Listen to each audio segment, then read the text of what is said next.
Local coverage you can count on continues with Glenn Marini's Sports Report. Sports coverage you can count on. 188. That's how many guys have played minor league ball for the Wizards or the Tin Caps and have gone on to play in the major leagues. The first to do it, LaTroy Hawkins, 25 years ago this week. We're talking April 29th, 1995. Hawkins making his major league debut with the Twins and then went on to pitch 21 seasons in the majors. A native Hoosier, this pitcher from Gary blazing a trail here in Fort Wayne, and we look back with LaTroy in this week's Throwback Thursday, brought to you by Optimum Performance Sports.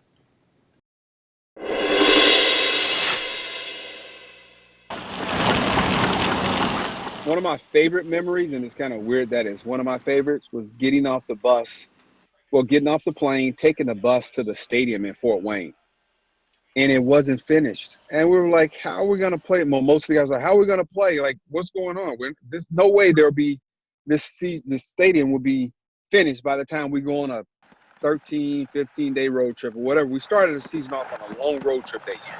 And when we came back, it was this beautiful diamond with bleachers, and it was a brand new stadium. And I know for a fact, nobody on our team had ever played in a brand new stadium. We were the first in the inaugural season for the Fort Wayne Wizards. And, you know, that stood out the most to me. We had a lot of fun. Play ball! I'll tell you what else was cool. Every time we left to go play other teams, except for South Bend, we had to go through Gary, Indiana. I always remember that. And I had a couple times we were coming back off the road on an off day, and our manager, Jim Dwyer, I asked them if they could drop me off in Indiana. And Gary, I'm sorry. And they would always drop me off on Burr Street at the 94 and Burr at the truck stop. And my grandfather would come over there and pick me up, which is less than 2 miles from our house. So that was pretty cool, too. I had a good time in Fort Wayne. Hawkins went on to win the Midwest League's Triple Crown for pitchers with 15 wins, 179 strikeouts, and a 2.06 ERA. Even with future Cy Young winners Jake Peavy and Corey Kluber pitching in the Summit City, Hawkins' season at the age of 20 years old is still considered the best ever for a Fort Wayne hurler. It didn't start off like that. Those first 6-7 weeks of the season, I was in the rotation, if I'm not mistaken. I struggled. And they took me out of the rotation. And one night, Andy McPhail, who was the GM of the Twins at the time, was in town watching some of our games. And I came in relief, and I threw the ball pretty good. And I'll never forget, after the game, he called me into the office with Jim Dwyer and our pitching coach. He told them right then, he was like, this is a decision I'm going to make. LaTroy's to pitch every fifth day for the rest of the season. I don't care how it goes. He's to pitch every fifth day.